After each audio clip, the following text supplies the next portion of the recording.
Hello, third grade. This is a musical story called Kibungo, and it comes from Brazil. The Amazon rainforest is the biggest forest in the world. The tall, tall trees grow close together, and their branches make a green roof that shuts out the sky. Inside, it is dark and dangerous and full of life. Spiders and snakes, colorful birds, jaguars, armadillos, chattering monkeys, and bright lizards. The Amerindian people, who have always lived there, know all these creatures and tell stories about them. Here is one of them. Kibangoi, bishudu mato, kibangoi, bishudu mato, kibangoi, bishudu mato, kibangoi, bishudu mato. Translated, that says Kibungo, beast of the forest. Do you know who Kibungo is? He is a horrible, hairy creature, a monster. He's 8 feet tall, with 4 arms and only 1 eye. He has 3 mouths full of pointed teeth, and he smells, ugh! Kibungo smells terrible. Do you know what he eats? Anything and everything. He'd eat you if he could. He'd catch you, he'd take you back to his small cave full of bones and crunch, crunch. And Kibungo is always hungry. So now you know why everyone in the forest keeps clear away from Kibungo. Well, on this particular morning, Kibungo woke up feeling very, very hungry. Today he said to himself, I want a big meal today. I want a feast. I don't want 1 animal. I don't want 2.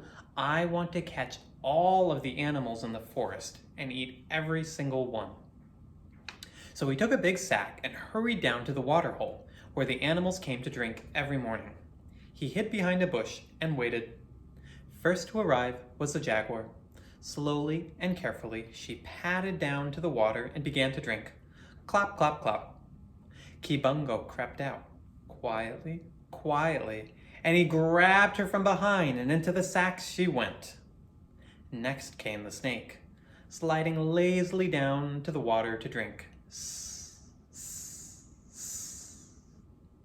Up jumped Kibungo and grabbed her by the neck, and into the sack she went. The monkey was next, and Kibungo grabbed him by the tail. Next came an armadillo, and he was caught too. And so it went on all morning until the sack was full and no more animals came to drink. I must have caught them all, said Kibungo. So he set off home, feeling very pleased with himself, dragging the sack behind him. Bump, bump, bump went the sack. And the animals howled and they hissed, but they couldn't get out. Through the forest they went until they came to a clearing. And right in the middle of the clearing, on a nice sunny rock, was Jabuti, the tortoise. Kibungo stopped and stared at Jabuti, and his mouth watered because tortoise is very, very tasty. And Jabuti stared at Kibungo and his big bag, and her mouth went dry with fear because she knew how greedy Kibungo was. It was no good trying to run away because a tortoise is very slow, as you know. But Jabuti was very, very clever, and she fought very hard and very fast until she could come up with a plan. Kibungo, she cried, how wonderful to see you. You're the very one I wanted to see. Kibungo never thought Jabuti would be pleased to see him, but there she was, dancing up and down and waving her flute in the air. Now, Jabuti's flute was a magic flute made of deer bone. She could play every kind of song. Kibungo, she cried, I've got a new tune, a magic dancing tune. Only a really good dancer can do it. But you are a really good dancer, Kibungo, the best dancer in the whole forest. Would you like to try? No, said Kibungo. I'm hungry. Oh, please, begged Jabuti. You are so graceful, so agile. Well, said Kibungo. So splendid, so handsome, cried Jabuti.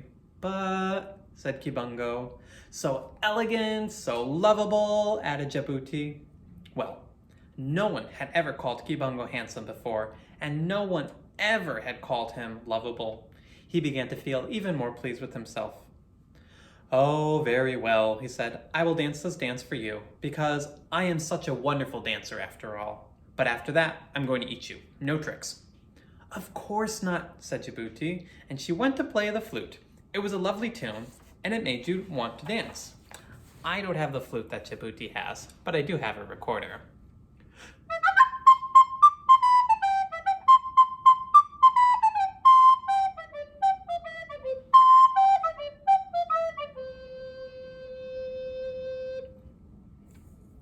Hurry up, said Kibungo. What do I do? It's called the Dance of the Spinning Top, and it has a song too. The song tells you what to do. So first you have to step around in a circle, holding your arms out like a top. Easy, said Kibungo, and he stomped about clumsily.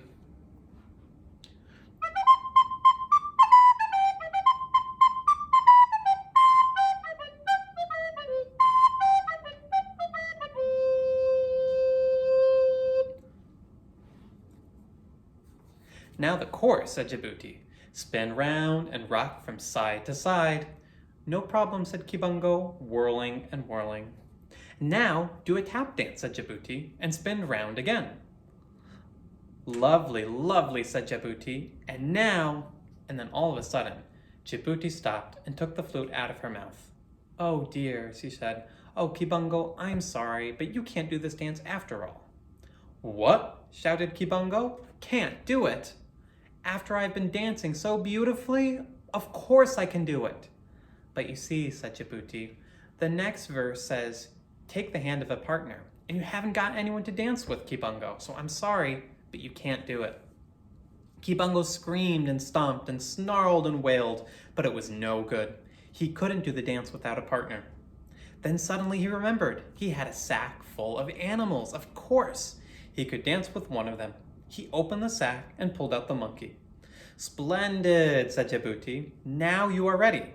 Hold right hands and circle one way, swap hands and then circle the other way. 1, 2, 3, off you go.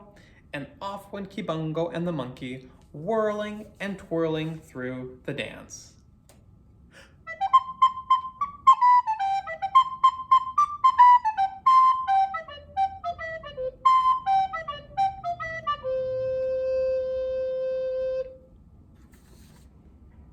Now, choose a new partner, said Djibouti, and Kibungo dived for his sack. He was so busy dancing that he didn't notice the monkey sneaking off into the jungle as fast as he could. And so, Kibungo danced with one animal after another, and as soon as all the animals finished dancing with him, they each slipped away quietly. On and on they danced, until at last Kibungo looked in the sack for a new partner, but there were no animals left.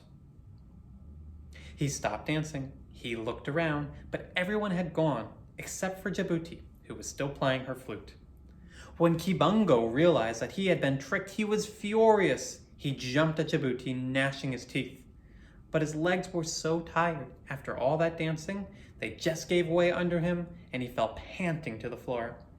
And there he had to stay until he got enough strength back to crawl home, very hungry, very, very tired, and very, very, very angry. But as for Djibouti, she smiled to herself, picked up her flute, and went down to the waterfall, playing her song.